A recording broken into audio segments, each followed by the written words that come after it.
వారాంతంలో లేదా నెలాఖరుకు అనేక సూపర్ మార్కెట్లు, మాల్స్ వివిధ వస్తువులపై డిస్కౌంట్లు ప్రకటించడం సాధారణం. 1+1 ఆఫర్లు కూడా కనిపిస్తాయి.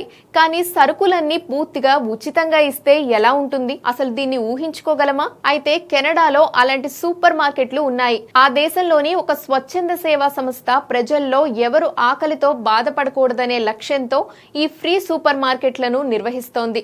దేశవ్యాప్తంగా అనేక ప్రాంతాల్లో ఏర్పాటు చేసిన ఈ కేంద్రాల్లో నిత్యావసర వస్తువులన్నీ పూర్తి ఉచితంగా అందిస్తారు.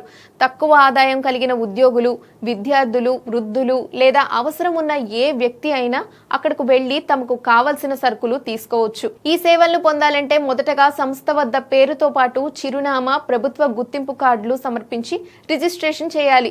నమోదు చేసిన ప్రతి వ్యక్తి నెలకు 2 సార్లు సుమారు 40,000 రూపాయల విలువ చేసే వస్తువులను ఉచితంగా తీసుకునే అవకాశం ఉంటుంది.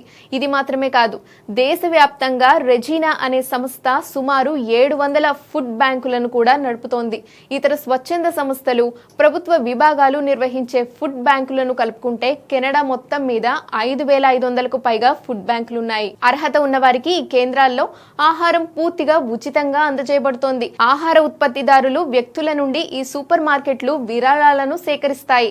ముఖ్యంగా గడువు తేదీ దగ్గరలో ఉన్న లేదా పాడైపోయే వస్తువులను సేకరిస్తారు. విరాళాలను సేకరించడానికి కార్యక్రమాలను నిర్వహిస్తాయి. దీని ద్వారా ఆహారాన్ని కొనడానికి నిధులు సమకూరుస్తారు. సేకరించిన ఆహారాన్ని అవసరమైన వారికి ఉచితంగా లేదా చాలా తక్కువ ధరకు అందిస్తాయి. కొన్ని సూపర్ మార్కెట్లు డబ్బు, ఇతర వస్తువులను కూడా విరాళంగా స్వీకరిస్తాయి. వీటిని కూడా అవసరమైన వారికి పంపిణీ చేస్తారు. నో ఫ్రిల్స్ వంటి సూపర్ మార్కెట్ చైన్లు చాలా తక్కువ ధరలకు కిరాణా సరుకులను అందిస్తాయి.